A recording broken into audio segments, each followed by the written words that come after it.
Muchas gracias, Belmer, muchas gracias al Club de Abogados, muchas gracias también a cada uno de ustedes por estar presente en esta segunda sesión.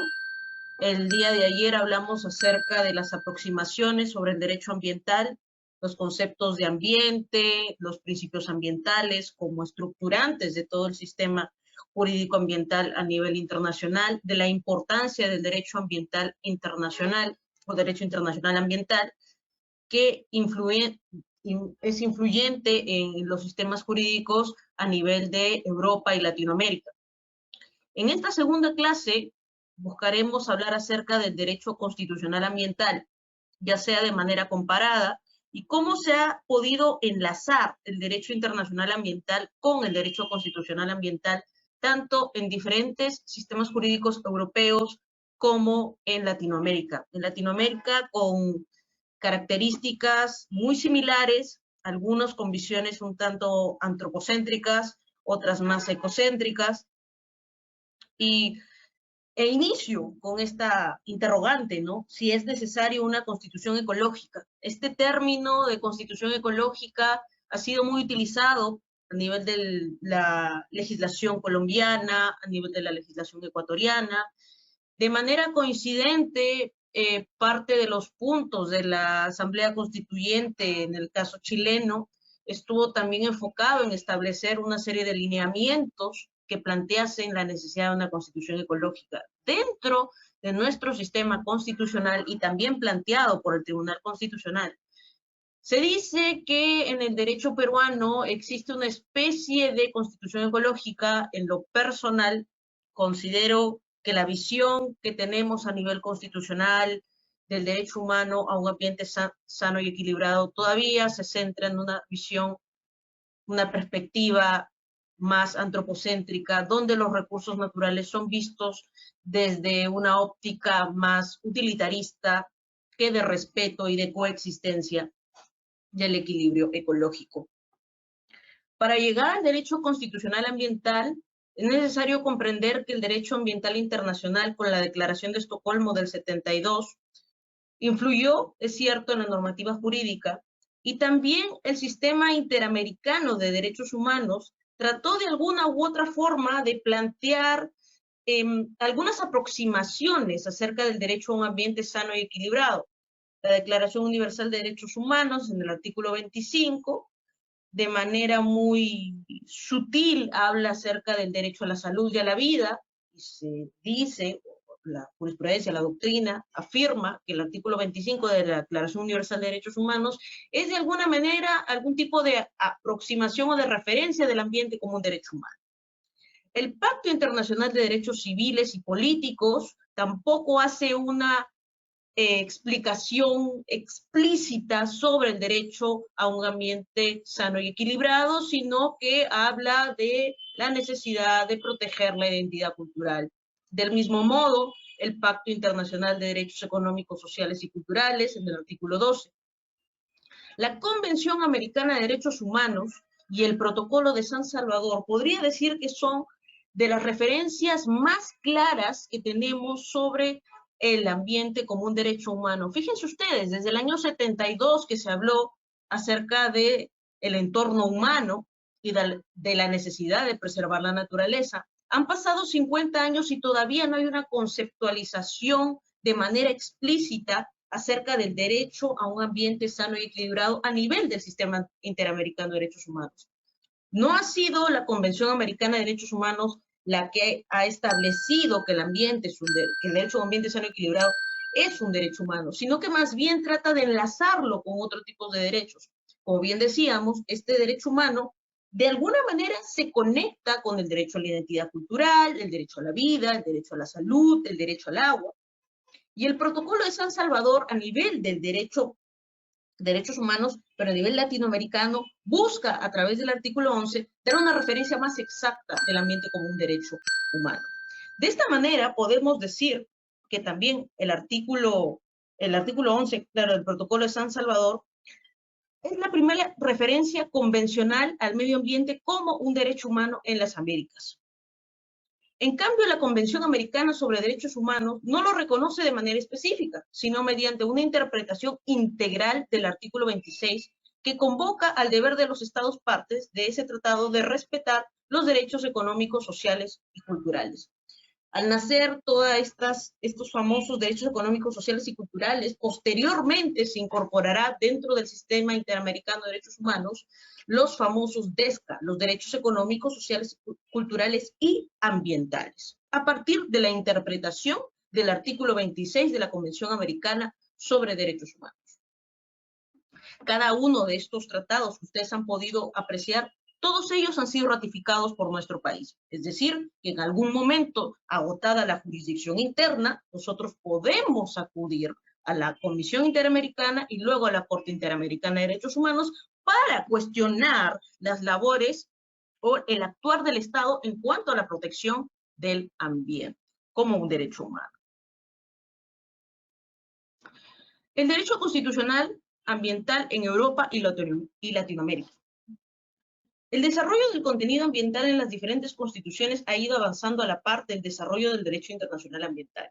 No olvidemos que a partir del año 72 se le considera el derecho internacional ambiental, este soft law, este derecho blando, a partir de convenciones, protocolos, tratados y demás, como una influencia muy fuerte en diferentes constituciones. Sin embargo, el derecho ambiental, al haber nacido en el año 72, a pesar de que existían una serie de conceptos asociados a la ecología, a la ética ambiental, a la ecología profunda, como Leopold, Lovelock o el mismo Josué de Castro, se le considera un derecho nuevo, ¿no? Cuya implementación a nivel de legislación, a nivel de programas, políticas, todavía es muy incipiente. Se basa de manera muy abstracta en algunos principios, pero que son pocas las normativas a nivel de Latinoamérica que han buscado contextualizarlas. Por su parte, legislaciones como Colombia, como Brasil o como Argentina tratan de coadyuvar el sistema ambiental no solo a través de políticas públicas, sino también a través de la generación de fallos que empiecen a involucrar o a influenciar de manera a modo de precedentes vinculantes y que se aplican a diferentes casos. Para el jurista Bartra, sostiene que a partir de Estocolmo en junio del 72, convocado por Naciones Unidas, se inició una mayor toma de conciencia y preocupación por el cuidado y la protección del ambiente. Se puede decir que la protección del medio ambiente ha constituido una corriente mundial. Podemos comenzar diciendo que muchos estados reconocen el derecho a un ambiente sano y ecológicamente equilibrado como un derecho fundamental, si bien este reconocimiento no siempre se encuentra en una formulación expresa, de manera expresa. Fíjense ustedes, y lo van a ver en las siguientes diapositivas, cómo han tratado de conectarlo con el derecho al libre tránsito, el derecho a un adecuado desarrollo de la personalidad, el derecho al ocio inclusive, el derecho de evitar la contaminación o la imposición que tiene el Estado de evitar esa contaminación para lograr una armonía en el ambiente de la ciudadanía.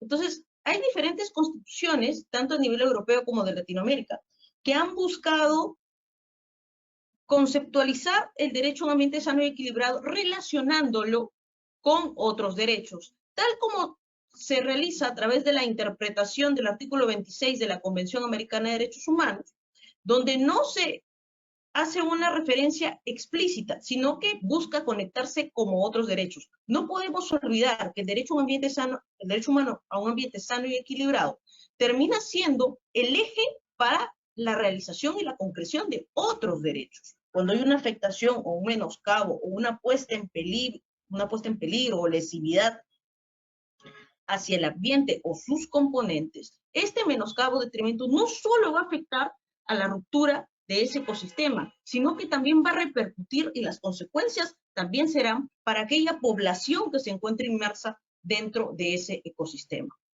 Sea esta la sociedad civil, sean estas poblaciones indígenas originarias, o sea también esta conexión que tiene el derecho a un ambiente sano y equilibrado con la identidad cultural.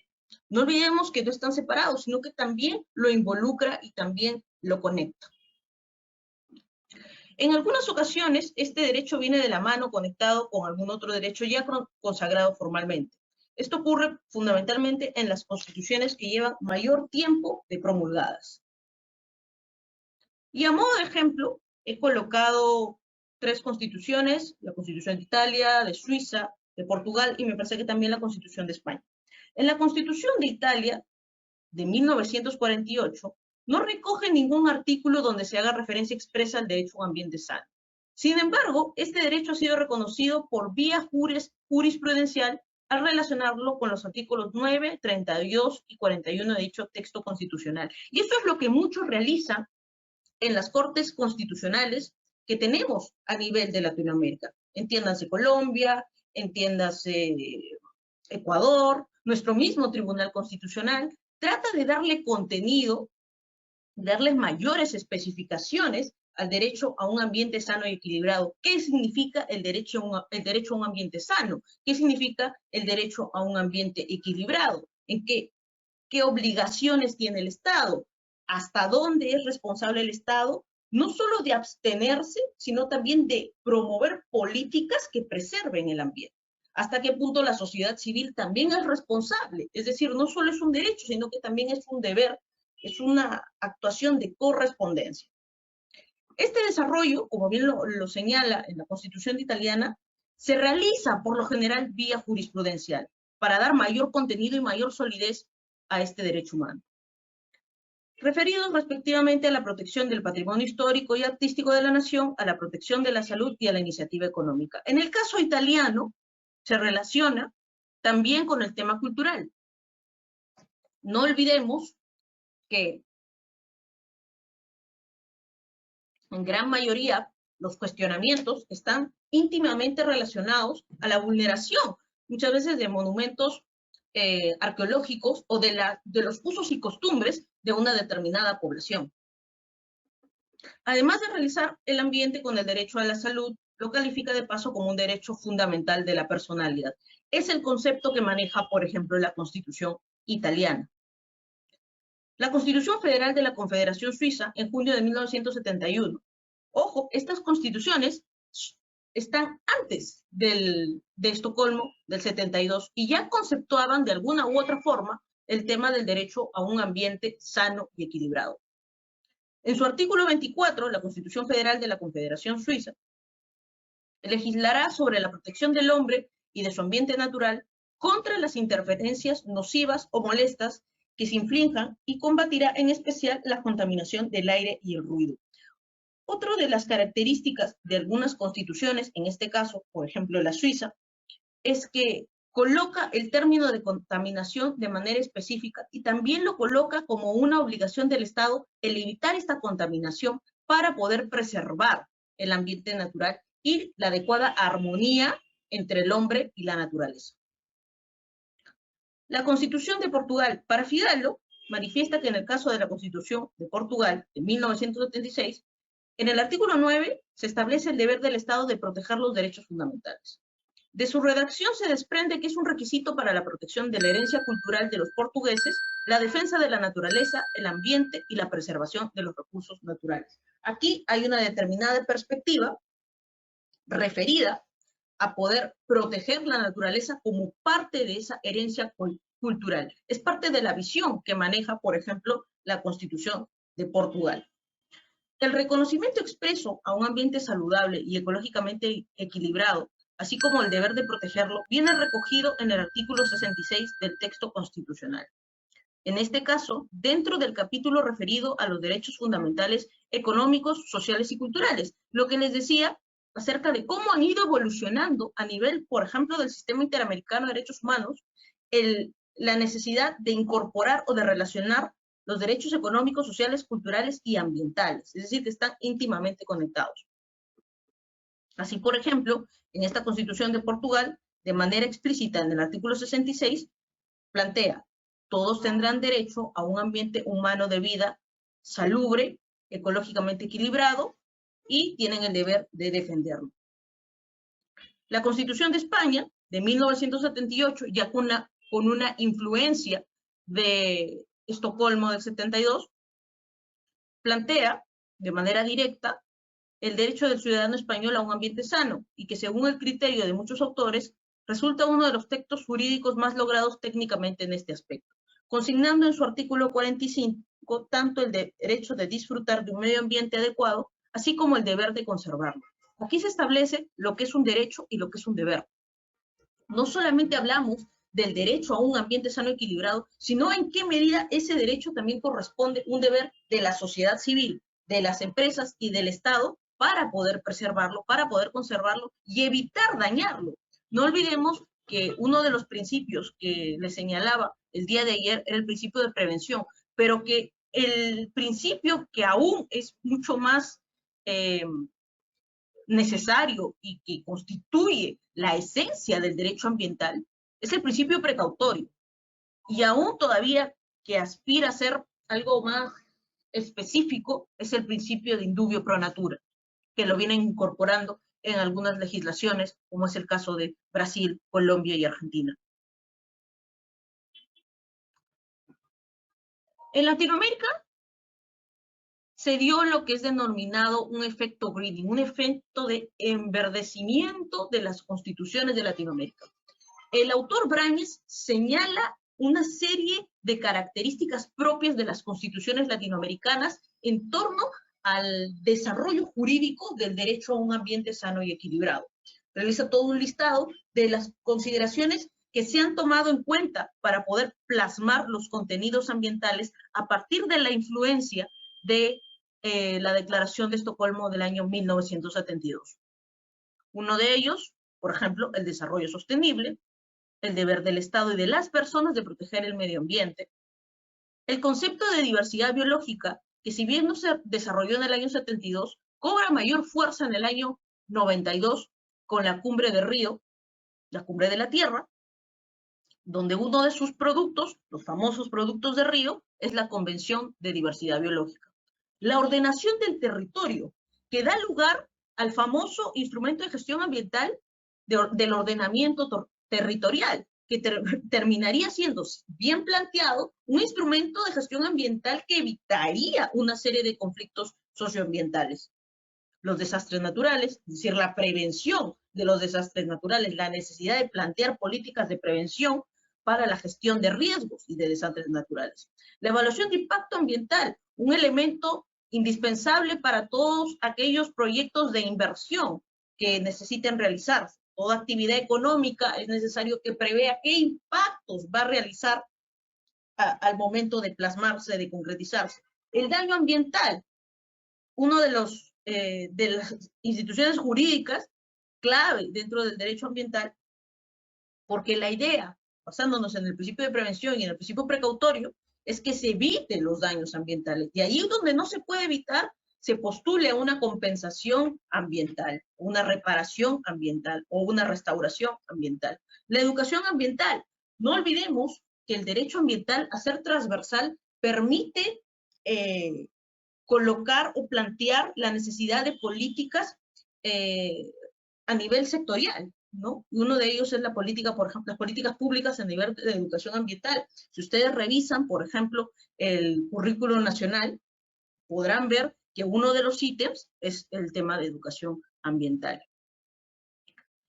A modo de ejemplo de este efecto greening o efecto ecologizante del derecho internacional ambiental, influyendo en el derecho constitucional comparado en Latinoamérica y el Caribe, colocamos a la Constitución de Brasil, de 1988 específicamente, quien en su artículo 225 plantea que todos tienen el derecho a un medio ambiente ecológicamente equilibrado, bien de uso común del pueblo y esencial a la saludable calidad de vida, imponiéndose el poder público y a la colectividad el deber de defenderlo y preservarlo para las presentes y futuras generaciones. Y aquí es muy específico al plantear no solo el derecho a un ambiente sano y equilibrado, sino la necesidad de que los poderes públicos y la sociedad civil tengan el deber de defenderlo, no solo para evitar daños en el presente, no solo para las actividades económicas que puedan realizarse, sino que también se preserve para las generaciones presentes y futuras. Aquí toma colación uno de los documentos que también les mostré, el informe de Brundtland, el informe de nuestro futuro común, ¿no? El no comprometer la capacidad de los recursos para las generaciones futuras. En líneas generales, citando al doctor Foy, Valencia, En todo caso, estas aproximaciones proceden de perspectivas ambientalistas antes que las categorías propiamente constitucionales. Estos diversos criterios nos conducirán a lo siguiente. En resumen, derechos y obligaciones ambientales de los ciudadanos. Derecho exclusivo de las personas, el derecho a un ambiente sano y equilibrado. El deber exclusivo de las personas, personas que también incluye aquí sociedad civil y empresas. Derechos y obligaciones sociales o colectivos, derechos y obligaciones del Estado. La equidad intergeneracional y el famoso factor o nuevo paradigma que son los derechos de la naturaleza. A modo de ejemplo, consideramos que las constituciones de Cuba en 1976, la cual en su artículo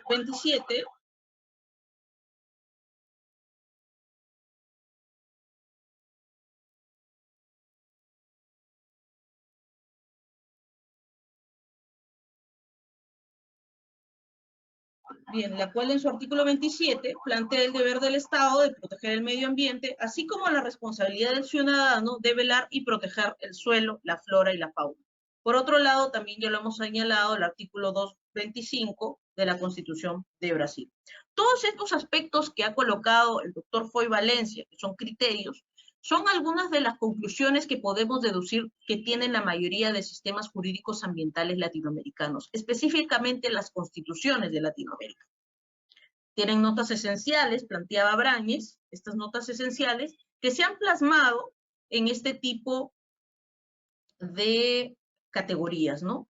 La necesidad de plantear derechos y obligaciones ambientales para los ciudadanos, para los poderes públicos, la necesidad de ver o visualizar que el derecho a un ambiente sano y equilibrado no es solo un interés individual, sino que es un interés colectivo, la necesidad de hablar de una equidad intergeneracional, un principio de sostenibilidad ambiental y el paradigma de los derechos de la naturaleza. Este último, que luego se ha ido de a pocos plasmando en algunas constituciones, ya sea a manera de jurisprudencia o de forma explícita, como es el caso de Ecuador. La conciencia ambiental y la aplicación de políticas públicas dentro del derecho constitucional ambiental en nuestro país nos permite enlazar que las primeras aproximaciones jurídicas referidas al sistema jurídico ambiental estaban relacionados desde larga data, en los siglos XVIII y XIX, ante problemas que se consideraban prioritarios. Y es que el derecho ambiental, o el derecho a un ambiente sano y equilibrado dentro de nuestro sistema jurídico, no estaba enlazado propiamente como el derecho a la vida, sino estaba más ligado al tema del derecho a la salud, el tema de higiene, el tema de competencias de los municipios para poder velar por la salud de las personas frente a determinadas enfermedades. El historiador Locio afirma que durante el siglo XIX la contaminación ambiental fue una dimensión fundamental de la vida de los habitantes del Lima. Estas consideraciones lo pueden encontrar en un libro denominado Historia del Derecho Ambiental Peruano, donde refleja claramente que los problemas de contaminación, de higiene y de salubridad o de enfermedades que fueron propagándose como el cólera, eran algunas de las aproximaciones acerca del derecho a un ambiente sano y equilibrado. No en sentido estricto, pero sí enlazados estos problemas ambientales a un rol más activo de las autoridades, sobre todo municipales. De tal manera que Locio nos indica también que había una relación con el tema económico. Los mayores ingresos estatales generados por la exportación del guano, la profesionalización de la ciencia médica y la propagación del cólera y la aparición de la fiebre amarilla en Lima contribuirían a generar una mayor conciencia sobre los problemas ambientales y alentarían a una mayor demanda pública y un rol más activo de las autoridades municipales en el cuidado de las condiciones urbanas. Aquí se ve claramente cómo los poderes públicos terminan tomando un rol protagónico en la prevención de enfermedades y de temas de contaminación ambiental. Sin embargo, esta preocupación de carácter ambiental estaba sustentada en ideas utilitaristas, pues se protegía a la población como factor fundamental de desarrollo. El paradigma económico, ligado a temas de salud, ligado a temas de contaminación, que a la corta y a la larga era una defensa del derecho a la vida y del derecho a la salud. pero que este tipo de enfermedades tenían de alguna u otra manera relación con el tema ambiental y con la necesidad de plantear políticas públicas. Si bien al ser humano en esta época se le veía más como un elemento dentro del desarrollo económico, sí se relacionaba su protección con el tema de defender la vida, defender la salud y defender el ambiente, pero desde un rol más activo del Estado, ¿no? En este caso de las municipalidades. Con relación a la producción de la normativa ambiental, como les digo, esta información la pueden encontrar en el libro Historia Ambiental del Perú del Ministerio del Ambiente. Afirma que durante los años se han dado una serie de leyes orgánicas a nivel de municipalidades. Y miren qué curioso, las municipalidades tenían este rol activo referido al tema ambiental, y en la actualidad la ley orgánica de municipalidades, las leyes referidas a gestión de residuos sólidos, la misma normativa referida al OEFA, que coloca a las municipalidades como entidades de fiscalización ambiental, una responsabilidad necesaria para poder preservar el ambiente según su jurisdicción, también se daba desde el año 1800. Entonces, digamos que las competencias ambientales de los municipios vienen desde larga data, solo que a veces no era, al menos en nuestro caso actual, son muy poco conocidas. Es muy poco conocido que una municipalidad necesite un plan ENFA o que tenga competencias ambientales en materia de gestión de residuos o que inclusive puede ser fiscalizado por el OEFA o que inclusive se puede también plantear una denuncia a nivel administrativo o a nivel penal. Pero bien, el punto es que las municipalidades siempre han tenido un rol protagónico en la defensa ambiental. De esta manera, y a modo de ejemplo, la Ley Orgánica de 1853 mencionaba que las municipalidades debían establecer medidas de higiene pública en tiempos ordinarios o casos de epidemia, además de inspeccionar los cementerios y ordenar la plantación de arboledas donde fuera necesario. ¿Ustedes eso no se les hace muy similar a cuidar el ornato, a preservar la salubridad dentro de la población? En casos de epidemia, ya se hablaba, sabemos que las epidemias tienen también todo un recorrido histórico, pero las municipalidades eran las responsables, hablo de esta ley orgánica de 1853. La ley orgánica de 1861 promovía inversiones de ornato, recreo, plantación y conservación de arboledas. Hemos visto que existen casos de tala indiscriminada, promovida por los municipios en determinadas zonas. O, por ejemplo, casos donde las municipalidades dan luz verde para poder realizar determinados grandes negocios, menoscabando zonas de árboles, ¿no? Y ellos no pueden o no tienen la potestad de realizar eso. Esto ya se veía también desde el año 1800, ese deber que tenían las autoridades públicas, principalmente las municipalidades, de velar por el ornato y la preservación de los árboles. Porque parte de la labor de los municipios es no solo preservar la naturaleza, preservar el ornato, sino que también brindar una urbanización sostenible, un sistema urbano sostenible, un sistema de transporte sostenible. No todo es competencia del gobierno central. Las municipalidades tienen amplia capacidad de gestión, en teoría, en lo que le brinda la norma, esas pautas, pero no se realiza. La Ley Orgánica de 1873, encargada de promover el ornato de la ciudad, la conservación de jardines, paseos, hospitales y cementerios. La Ley Orgánica de 1892, con funciones relacionadas a la administración del agua, el abastecimiento público y servicio de desagüe. Y la Ley Municipal asignaba como principales la gestión de servicios públicos, la limpieza pública y la zonificación de las ciudades. Yo les hablaba de la importancia del ordenamiento territorial como un instrumento de gestión ambiental. ¿Por qué? Porque ayuda a la zonificación, ayuda a determinar la zonificación urbana, la zonificación comercial. Podría evitar una serie de conflictos socioambientales en torno a la exploración o explotación de recursos naturales o al desarrollo de cualquier tipo de actividad económica, sea mediana o sea grande. Miren ustedes, una ley orgánica de 1892 ya advertía la necesidad de que los municipios se involucren en una adecuada gestión de servicios públicos que involucra, por ejemplo, el derecho al agua, el derecho al acceso a la energía, la limpieza pública, que es una parte actualmente de la gestión de residuos sólidos, la zonificación de las ciudades para poder vivir acorde a un derecho a un ambiente sano y equilibrado. Hablo del año 1892. La Ley Orgánica de Municipalidades actual tiene competencias similares y las normativas referidas a gestión de residuos sólidos, donde colocan a las municipalidades de los gobiernos regionales como competentes para realizar este tipo de labores, también lo plantea así.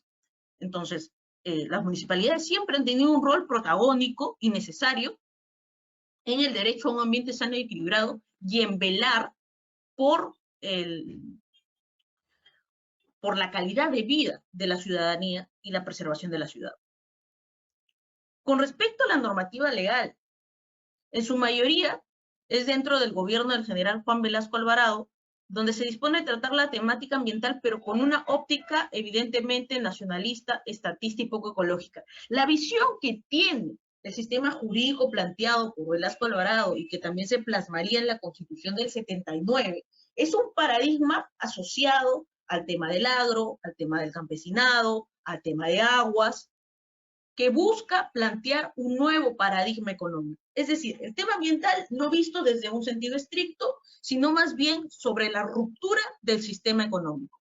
De tal manera que dentro de este gobierno se plantearon una serie de normativas, como por ejemplo la Ley General de Aguas y sus diversos reglamentos, la Ley Forestal y de Fauna Silvestre, que también ha servido de base para la Ley Orgánica de Flora y Fauna Silvestre actual. Se han tomado muchos de esos artículos ahí.